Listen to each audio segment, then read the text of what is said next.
guys, so today we're working on making the webbing for our bat wings. So what you need to think about when doing your design is we're going to do this in 3 parts technically.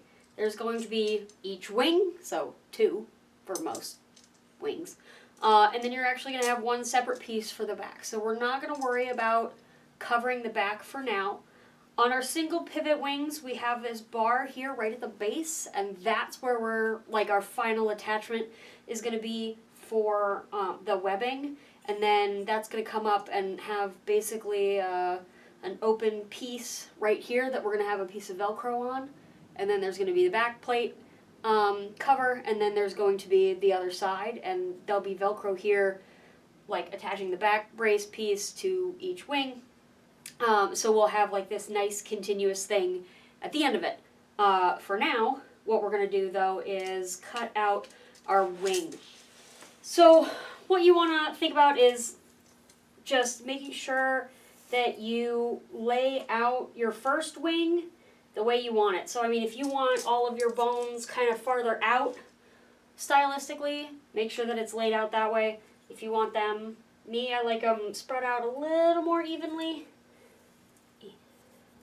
Like so. Make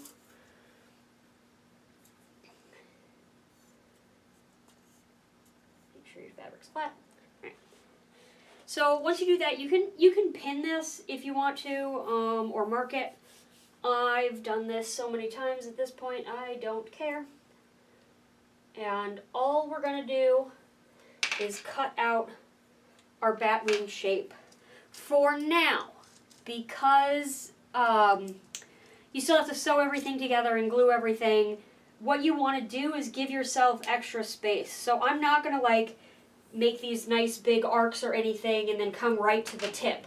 I'm going to give myself a ton of room on the outside of this so that I have a little bit of room to, like wiggle room to work with while I'm pinning and sewing, but also, you know, you don't want to shoot yourself in the foot and, you know, get this nice huge big arc in here and then find out that that's too high. You can always take fabric away, and especially since we have to glue this together, we want to glue it first and then cut up, and that way both sides match perfectly. If you do it at the very beginning, you're going to try and glue these and get the edge to match up perfect, and you will not succeed. So to just avoid that, we're going to go ahead and cut this with plenty of space to work with. And I am still going to kind of denote where the tips should be with kind of little bitty arcs, because once you lay these out, like we're going to cut this out again for the other side, and we want to know where our bones are supposed to line up. But other than that, I'm just going to give it a lot of extra space. And then this one, just go straight this way. Come here.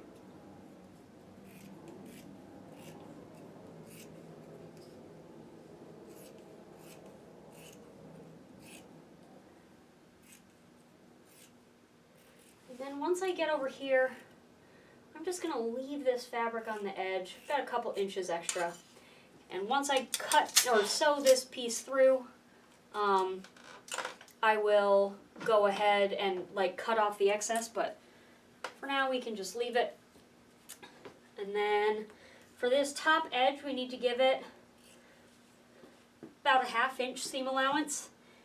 But again, if you want, you can increase that space if you want to give yourself a little extra wiggle room.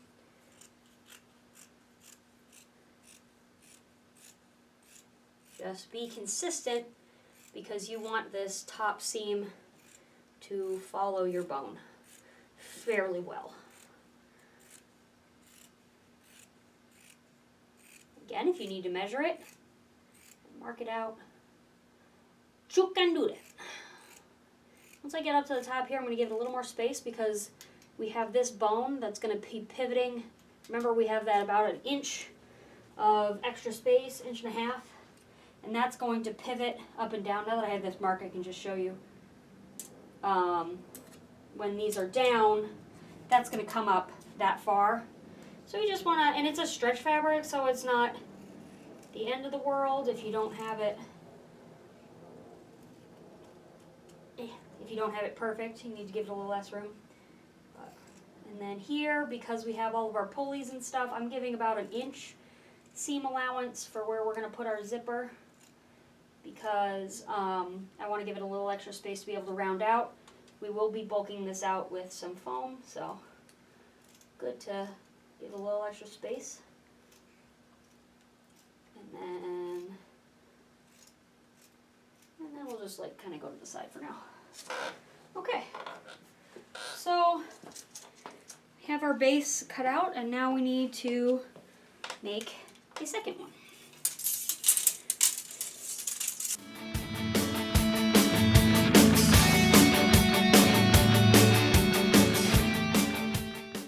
Hi guys, so the next thing we're going to be working on is sewing together our bat wing.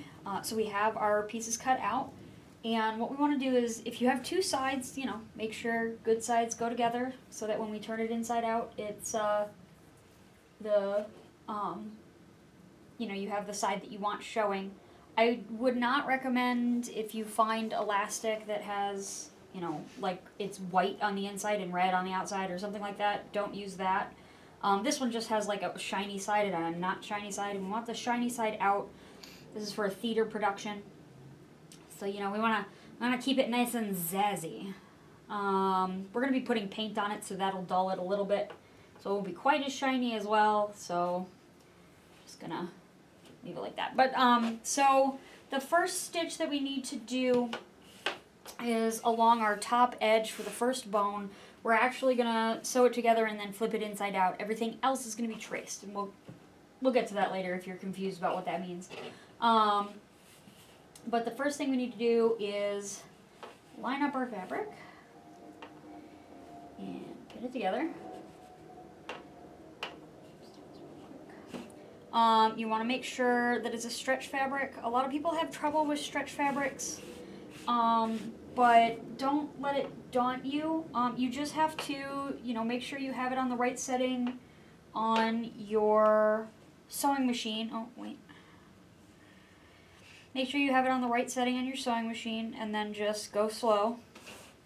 And don't try and force it, you know, don't try and feed it a certain way. You know, your sewing machine, strangely enough, knows what it's doing. And so we're only going to sew to the knuckle area and maybe a little bit past. So I'm going to go, this is where my knuckle is, this is where the joint is, and where everything's pivoting. I don't want that pivot point pivoting along the zipper, because we're going to put a zipper in here. For two reasons. One, the zipper obviously is not very elastic, but also, and this is where I want it, it's not very elastic, so it's not good. The zipper itself won't be able to stretch and bend around the pivot point, and then also your zipper can get damaged, you know, because these things are going to be opening and closing and opening and closing and opening and closing, and so I want to make sure that as they you know, open and close, they're not damaging that zipper. I'm just going to pin that. Oh, what happened? Oh, we're just bunched. Okay, that's it. So, there we go. So, what I'm going to do is just sew. I'm going to put some more pins on, but you don't need to watch me do that. I'm just going to sew along the top edge here, and then end just below my knuckle where I think I'm going to have that that top bone bar pivoting.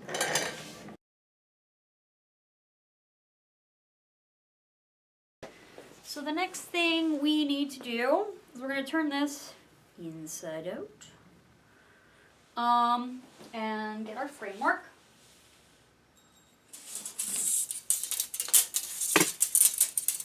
Oh my god, what happened?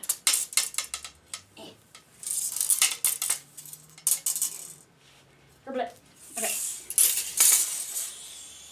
So,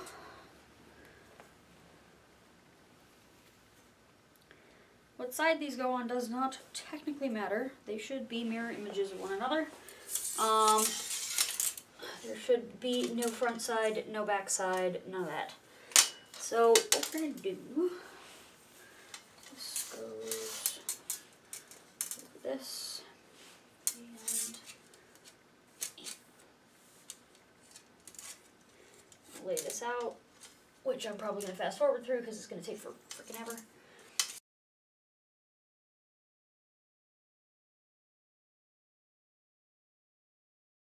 Okay, so the next thing we need to do is get our, basically our little bone sleeves together. And the way we're going to do that is first, we are going to take the seam we just made, and we have our knuckle, should be right about here. And then this top seam needs to be along this top bone. And what we need to do is making sure that that seam goes right along that top bone, so not folded over, not in front or in back, like right along the top. And what we're going to do, get back there, is we are just going to pin along the bone, if I can get this lined up. Be it squirrely. And right now, for this first bone especially, I'm just kind of trying to get it, just trying to get it on here. You'll adjust, I tend to make a couple of adjustments as I go along, and then I go back and make sure everything's fitting properly. And especially for this first bone, I haven't really got everything lined up the way I want all around. So this may end up changing, so I'm just going to go ahead and put a couple in. And what you want to do is just make sure you're not really stretching the fabric around your bone. That's going to create a really, really tight sleeve for the bone. And that can cause problems, especially when you're trying to put the sleeve on later. If you go along and deburr your aluminum really well and whatever, maybe not as big a deal, but still, you don't want to make problems for yourself. I'm just pinning that on pretty loosely. Now that that's pinned on, what I can kind of do is start futzing with where it fits here. So go ahead, that looks like it has good space. So that's where that goes. And then this, sorry, keep scooching it. Top on, that looks good. And then what I need to do is get this along here and make sure I'm lining up properly with the base. And just for now, I'm gonna just pin that so it stays. So what we need to do is get this laying relatively flat, and then put each of our bones to those points. Remember, I said we have to make sure we know where each of the points are, and that's because we want both sides to look the same. And if you leave a good point, you know exactly where this is supposed to lay at the end of the day. And the reason we're doing this on here is we want to make sure we have enough room.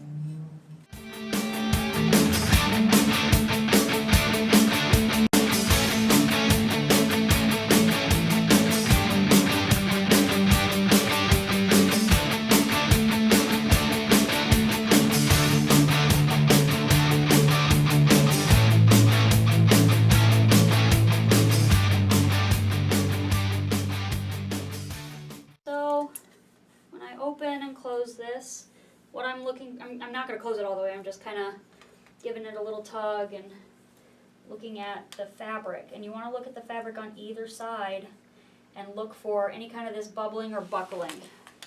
like down here. And if it's both pieces of fabric doing it, just a little bit, it's whatever. That's what happens when you stretch this fabric. It kind of brings it out. But like if, whoops, get back in there. But what can happen is you can have one side be thicker than the other. And so when you lay it flat, if you get it where it's like loose on the top, like it is right here, which I don't like, I'm gonna do this and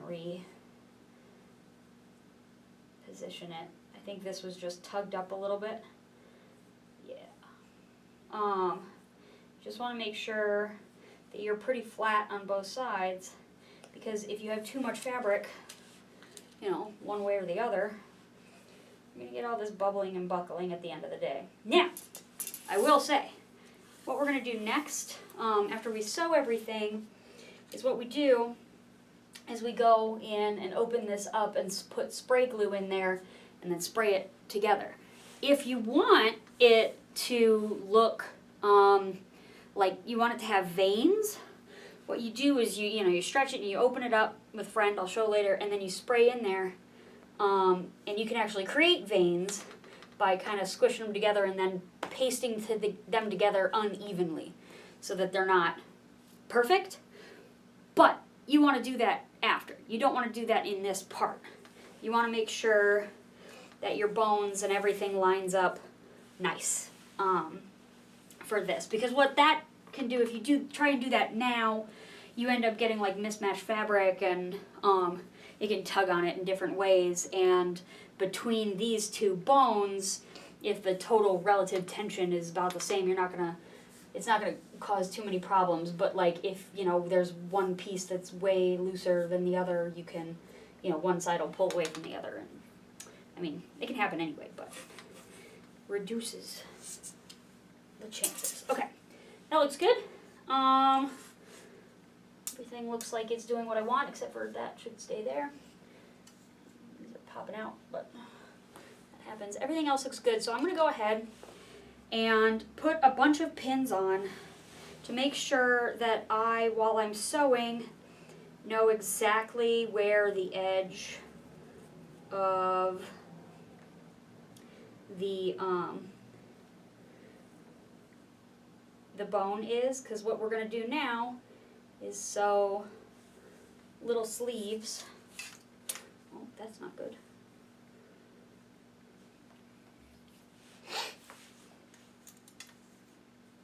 I can fix that. We're going to sew little sleeves for each of these, and you want to make sure that you know exactly where your curve is and everything. So I put like a zillion pins. So off we go.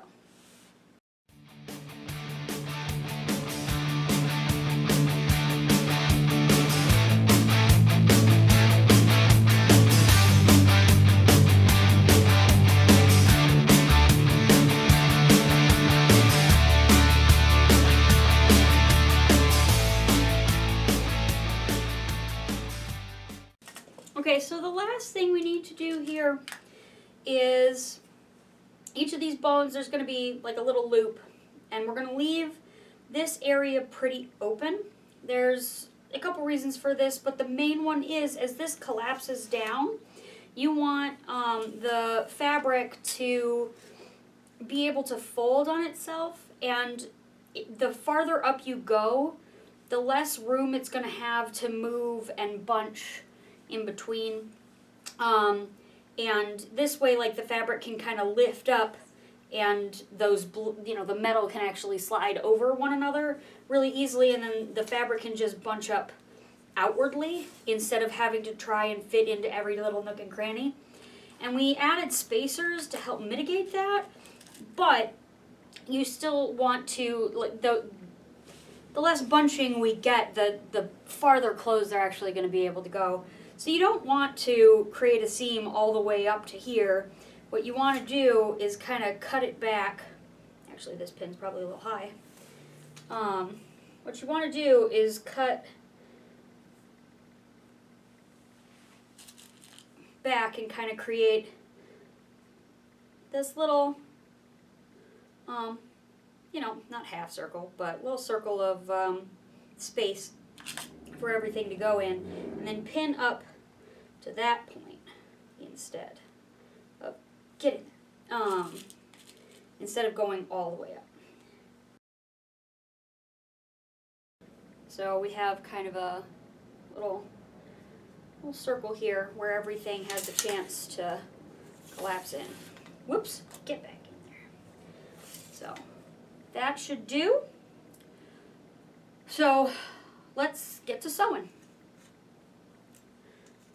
Take these off on the top where my zipper will be. I'll put that on after and everything here like looks like it's in a good spot. There's enough room and space for me to add a little bit of padding just to round this out a little bit, and then enough room for the zipper seam. So I'm not gonna, sometimes I find that I need to take away a little bit of this, like I left too much. Better too much than too little, right? And but this time it looks pretty good, so I'm just gonna go ahead and sew the zipper on while I do the rest of this. And the way we take this off, now that I have that top off, is you just close the bones a little bit and pull it off. And that's how you'll get them on and off when it's sewn as well. So now we have piece of fabric, everything pinned. While you have it down, you can kind of flatten it out and make sure that you don't, sometimes when it's all bolstered up, it's kind of hard to tell. And especially when you're first doing this, I've done this so many times at this point, I don't typically have this problem anymore. But you do want this, when it is flat, to lay pretty flat. So once you take it off and you lay it down, if you find that, you know, you have, you know, a wrinkle or on the one side or something, and you need to unpin and kind of straighten things out a little bit, this is the time to do it. Just make sure that you don't move your pins anywhere, and that you maintain the curves that you've pinned out. So like if you take a pin out, don't make it bigger or smaller. You want to make sure, and it keeps that curve. So, all right, on to the sewing machine.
Hi everybody, welcome to my garage. Now that we have put the zippers and the Velcro on and we've sewn everything together, now we need to glue the two sides of our fabric together.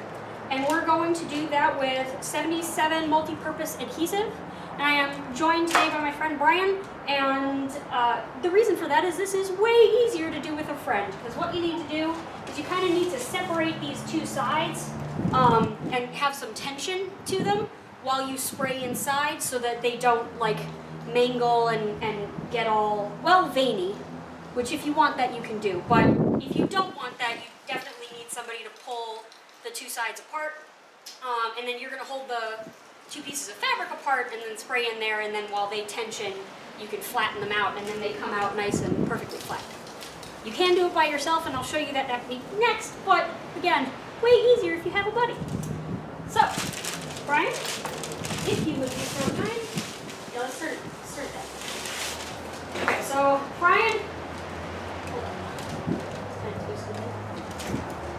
So Brian's gonna leave just a little bit of slack for me at first because getting back into that back corner is really hard.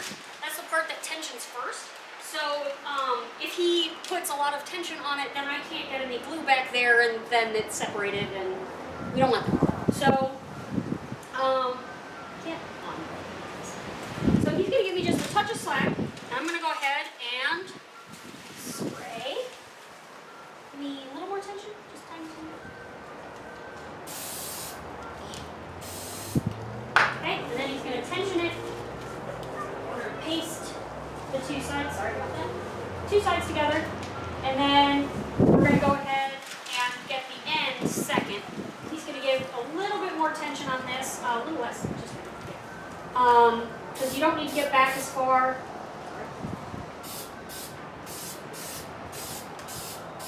Okay, and then tension, and then paste flat. Oops. I said paste flat.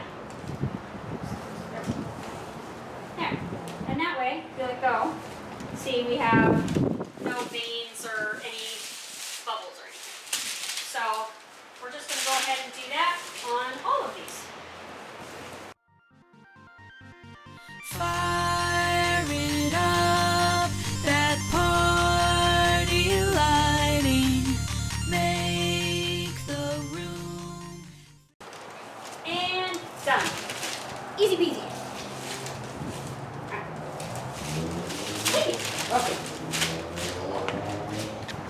Okay, so if you are all on your own and have not a friend to help you for one reason or another, same general technique, slightly different execution because you have to do everything yourself. So put on a clean pair of socks, and what I'm going to do, much like a monkey, is I'm going to use my feet to spread this out and give it slack and do whatever. Now, the downside of this is it's really nice to be able to reach over and like smooth this down in those stages, and we can still do that. It just involves like dropping your feet and doing everything over and over again. So again, this is way easier with a friend, but if you don't have one, this does technically work. And then tension, and that tension should hold and keep everything pretty flat there.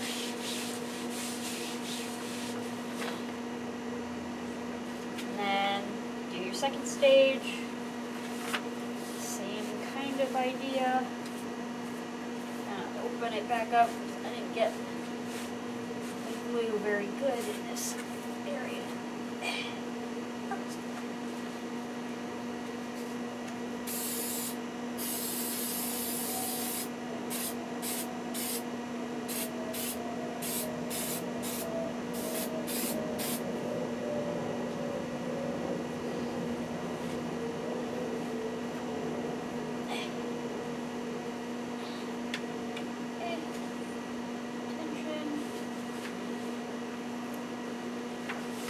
It's much easier to get wrinkles with this method. You know, just make sure you've got a lot of tension going on when you pull apart to like paste everything down. And that's pretty much the best way to make sure that you get this pasted down as good as possible. You may find you need, like especially at the end here, that you need to go back and repaste along the edges, because it's really hard to get close to the edge here and keep everything nice and taut. while you are. Oh. Again, that's part of the reason, again, why we give ourselves some extra space. Up with lightning on the dance floor, no more hiding. Everybody get excited. Yeah, we want more. This party's poppin'. Show us your best move. Everyone's watching. It's so electric. Keeps us united. Yeah, you better get excited. Don't let go of this feeling. This is real. We're not. Okay, so now we have our foam on and cut and shaped. And the next thing we're going to do is put on our sleeves. Now, since we had to take off our bones for the foaming, we have the opportunity, instead of trying to wiggle the sleeves on while everything's all together, it's actually a lot easier to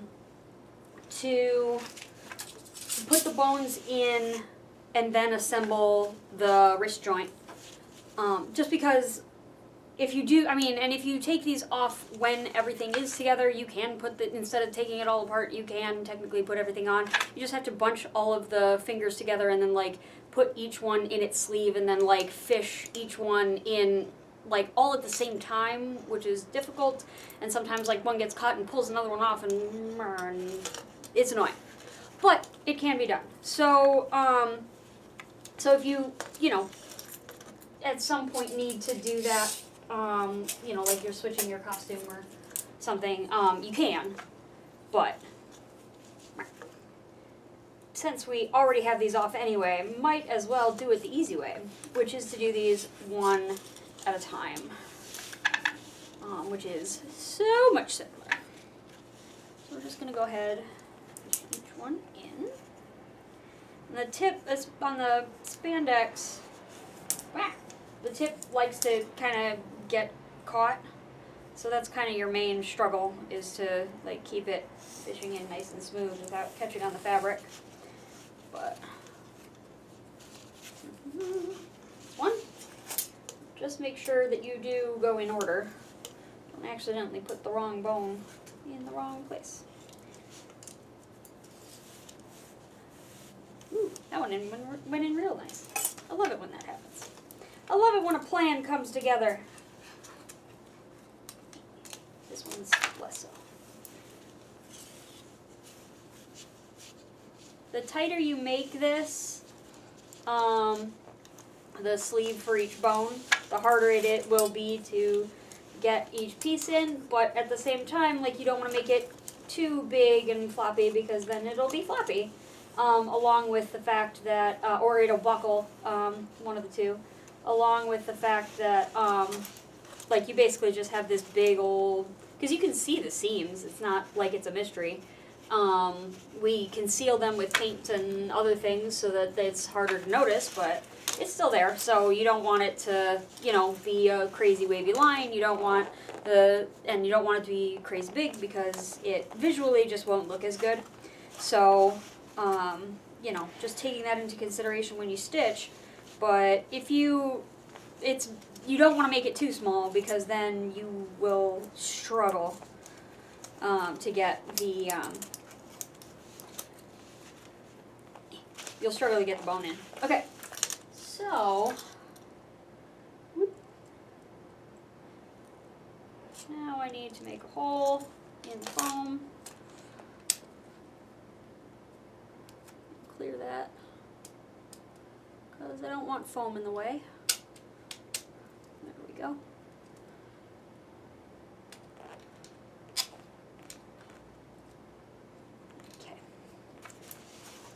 And then, second verse, same as the first.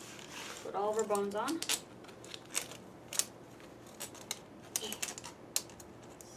Oh wait, spacer.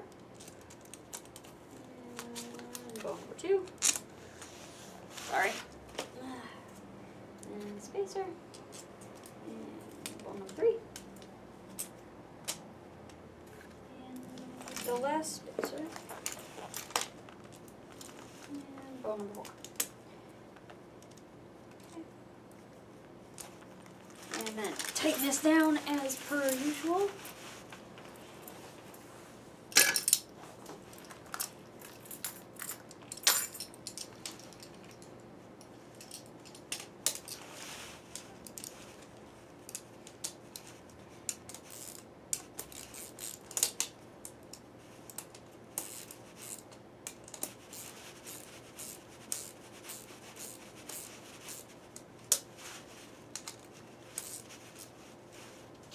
So we want this tight enough that it still moves freely, but that it doesn't have a lot of weeble wobble,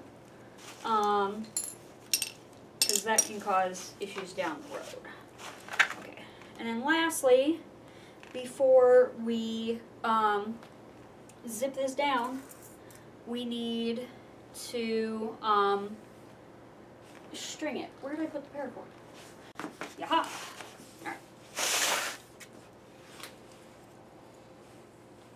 So now we're going to string this for the final time. Oops. Alright, well, that wasn't how I thought this would go. There we go.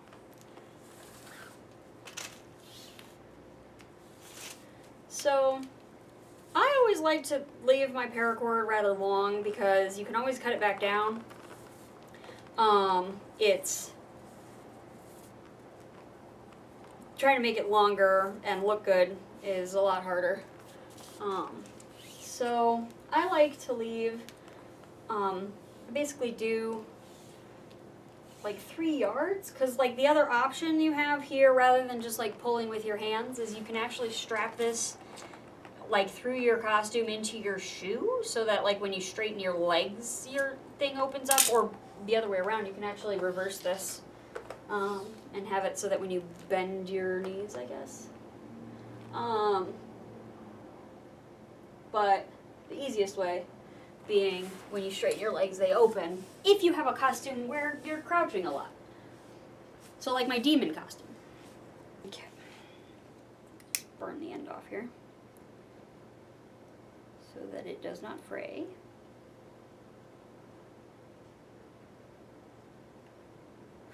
I find that paracord likes to stay separated unless you give it a real good burn. Yeah, and this one might still, unless did I get it in time? Yeah, alright. You gotta make sure that you melt the outer core, or the core with the outer shell. Otherwise it'll just come apart. Okay, so this knot, you're gonna pull through. I don't know what this knot is called, I just know how to do it. So you're going to wrap it around a couple of times, like so, and give yourself more slack than I did. There we go. And then you're going to come back up through the top and go through the loops you just made, and then tighten it down so that it looks like that. And basically you're coming back the other way, and what that does is it's basically a noose loop, so you can it'll tighten down, but it'll only tighten down in this direction. It won't come undone from this one when you pull. So it's a good knot. So that's a good knot to use for this kind of application, just because like this motion shouldn't loosen the knot and come undone randomly in the middle of your convention. That would suck. I mean, and that's part of the reason though that we do the zipper and the Velcro and everything, so that we maintain access to our moving parts. After a bunch of use, stuff happens, right? So my first set of bat wings has a little bit of a squeak. This is the end. See, this is what happens. So this is the end that it came with in the manufacturer, and they didn't burn it off very well. So I gotta go back. Where'd that go? Anyway, I've got a squeak in my one wing, and that is easily fixed with a little bit of WD-40. And, you know, if I didn't have it so that I could open it up, I'd just have to live with the squeak and the fact that that wing is harder to open. And I don't want to live with that. I don't like that. So, you know, open up that zipper, undo that Velcro, not in that order, and you can fix whatever breaks in your mechanism. Hopefully nothing does. You know, if you build this right, hopefully it lasts a long time without needing any kind of repair or whatever, but, you know, stuff happens. And you want to be prepared for stuff possibly happening. Because if you don't prepare for it, it will happen. You know that. That's Murphy's Law. I don't call it a law for nothing. Alright. So. I don't like this. I don't like this at all.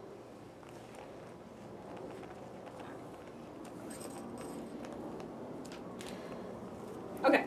So now I've fished it through my my little pulley system here. And now we're going to cover up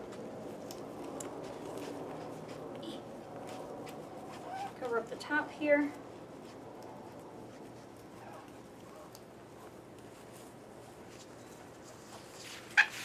And we don't have our sleeve on yet. We're about to paint, and we don't want to paint the, you know, the back brace cover. So I don't have that on right now. So we don't have anything to Velcro to, but we won't let that stop us. We're just going to zip this up, and that should be sufficient to, oh, dang it. I always do this. Every time. You think I'd learn. Getting ahead of myself here. Forgot to put this on. Close, dang it. The last bone. Oft forgot. There we go. Now everything will stay together.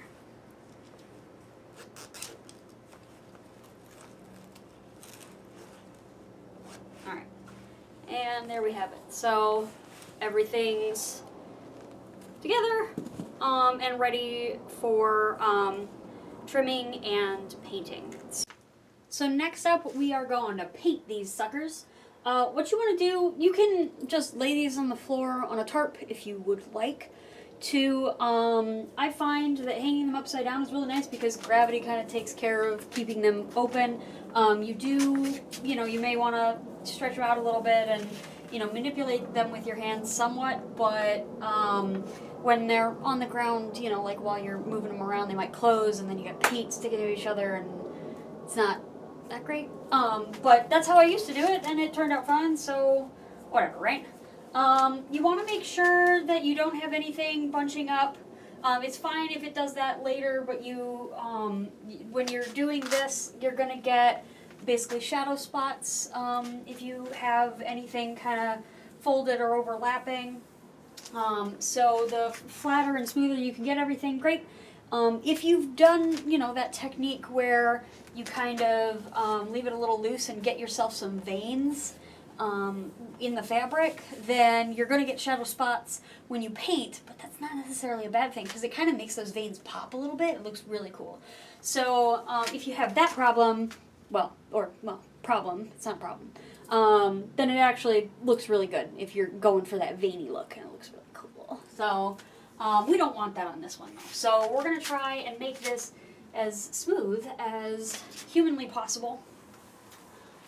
This is a paint booth, and that is a camera that I don't want to get paint on.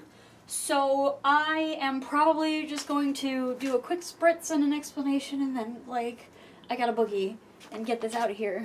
I don't want the lens to get covered in paint because that's just what happens in here. So yeah, make sure you're in a well-ventilated area. I'm going to turn on the fan. I'm going to be wearing a mask. So, and, you know, I have stopped caring about having paint all over me all the time, but you could also wear gloves and a long sleeve shirt or whatever if you don't want to get paint on you. I don't care. Let's get to it. Dreaming keeps us all united. Everybody better get excited.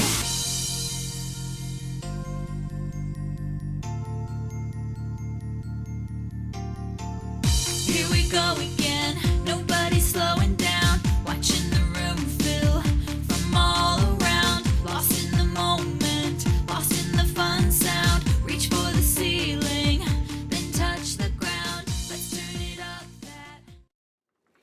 Okay, now that this is dried a little bit, one of the things I want to do is I want to get the bones like super dark. And unfortunately, when you're like, the fabric absorbs the paint somewhat while you're doing this. And if you want a really intense color on top of another color, you really need to use a good fabric paint. Unfortunately, the black fabric paint that I could find was a very gray black and kind of shiny, even though it said matte, so I don't know what that was about. But in comparison to this, it was actually lighter and gray and kind of shiny, which is not good. So, the other thing you can use is puff paint. You just have to brush it on, just like you would the fabric paint. It doesn't smear quite as nice, and the more you put on, the shinier it is, which is not necessarily a bad thing. If you want matte, you can always kind of go over it with something else that is like a matte paint afterwards to get the shine out. But I find that I actually kind of like it. It kind of distinguishes everything, and it actually kind of looks leathery in and of itself. So it looks pretty cool. So that's what we're going to do is like over all of the bones, because I want the bones to be dark and I want the wrist in this whole area to be dark. So I'm going to define all of this with some puff paint.